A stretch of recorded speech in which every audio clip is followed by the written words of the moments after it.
Saya tulis sebuah buku, mudah-mudahan Allah mudahkan. Allah, insya Allah. Saya belum terbitkan sekarang, tapi mudah-mudahan. Judulnya Kiaiku Muhammad, Kiai Anda siapa? Buku ini sengaja saya tulis untuk mengingatkan banyak umat Islam, terutama di Indonesia yang sudah bergelar kiai ini, itu mengalahkan Nabi Muhammad SAW. Kenapa saya bilang mengalahkan? Dia buat ibadah yang dia mau sendiri. Ditanya, Pak Kiai, dari mana dalilnya? Nabi pernah kerjain nggak? Nggak pernah, tapi bagus. Loh, bagus ini harus di mata Allah dan Rasulnya, bukan di mata kamu gitu kan. Nggak boleh sembarangan nih. Kalau orang bebas berbuat semaunya teman-teman sekalian, semua ibadah yang tidak punya panduan wahyu Al-Quran dan Sunnah namanya bid'ah.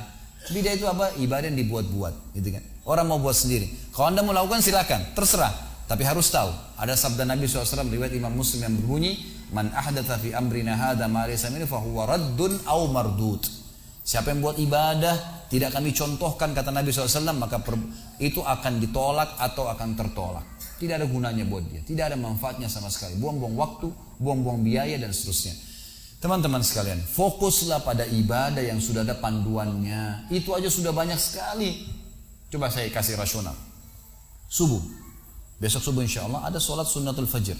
Kalau orang biasa sebut qobliyah, subuh. Ini juga banyak orang salah paham, dianggap sunnatul fajr adalah sebelum azan subuh. Ini nggak benar. Sunnatul fajr antara azan dan iqamah subuh. Sebagaimana Nabi SAW menyebutkannya, sunnatul fajr itu antara azan dan iqamah subuh, dan beliau kerjakan, lalu beliau mengatakan, rak'atai fajr khairu minad dunya wa ma fiha. 2 rakaat fajr antara azan dan iqamah subuh, pahalanya lebih baik daripada dunia dan seluruh isinya. Lebih baik daripada dunia dan seluruh isinya. Lalu kita sholat subuh. Setelah sholat subuh ada zikir pagi. Gitu kan? Ada zikir pagi. Nabi SAW mengerjakannya. Lalu kemudian kita istirahat sebentar, sudah ada duha. Kita punya kesempatan kerjakan 2 rakaat sampai 12 rakaat. Baik, istirahat sebentar, ada duhur. Ada qobliyah duhur 4, ada duhurnya 4, ada ba'diyah duhur 4. Kata Nabi SAW, siapa yang menjaga 4 rakaat sebelum duhur dan 4 rakaat sudah duhur, Allah akan haramkan baginya api neraka. Baik, istirahat sebentar, ada asar. Ada qobliyah asar 4, ada asar 4. Kemudian ada juga zikir sore. Kata Nabi SAW, semoga Allah merahmati seorang hamba yang selalu menjaga 4 rakaat sebelum asar.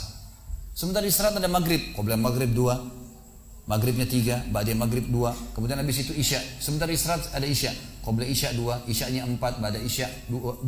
Sebentar istirahat ada tahajud. 8 rakaat sama witir 3. Kan gitu. Kemudian kembali lagi subuh. Ini padat sekali teman-teman sekalian. Mana ada waktu karang-karang ibadah nih.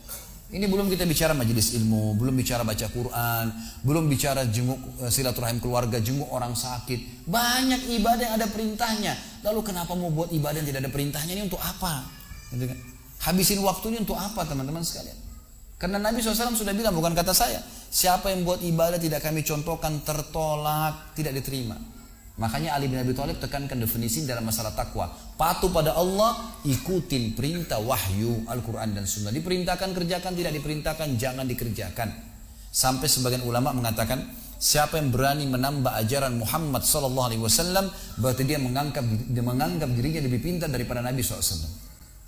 Oh, Nabi sebelum meninggal sudah menjelaskan kepada kita, tidak ada sesuatu yang kalian butuhkan untuk masuk ke dalam surga dan selamat dari api neraka kecuali sudah saya jelaskan, kata Nabi. Gak usah ditambah, gak usah dikurangin, kerjaan itu saja cukup.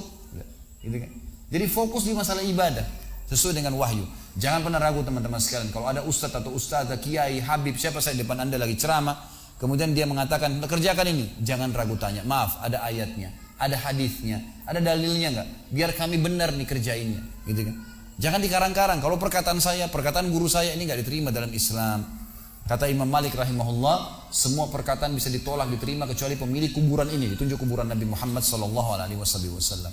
Karena kita punya standarisasi hukum, Muslim Afrika, Muslim bule di Eropa dan Amerika, Muslim Jazirah Arab, Muslim di Asia Tenggara, Melayu, sama saja. Selama syahadat hukum halal haramnya sama, ibadahnya sama. Wong kiblatnya satu, Ka'bah, Tuhannya satu, Allah, Nabinya satu, Muhammad SAW. Ya kan, kitabnya Al-Quran sama. Kenapa harus ada perselisihan? Banyak orang salah paham. Oh, ada hadis Nabi ikhtilaf ummati rahmah. Dari mana hadis ini teman-teman sekalian? Hadis maudhu ini, hadis palsu. Ikhtilaf umatku adalah rahmat. Dari mana rahmat? Kalau begitu berarti Nabi SAW suruh kita berselisih dong. Gitu kan? Padahal hadis Nabi jelas disuruh bersatu, gitu kan? Orang mukmin seperti orang sama mukmin seperti satu taman yang saling merapatkan diri satu sama yang lain. Seperti satu jasad, kalau satu luka semuanya badannya demam. Kan begitu. Bukan disuruh berselisih. Dan ini hadis sahih, ini malah hadis yang palsu. Bagaimana kita bisa pegang pada hadis ini? Maka belajar yang benar teman-teman sekalian.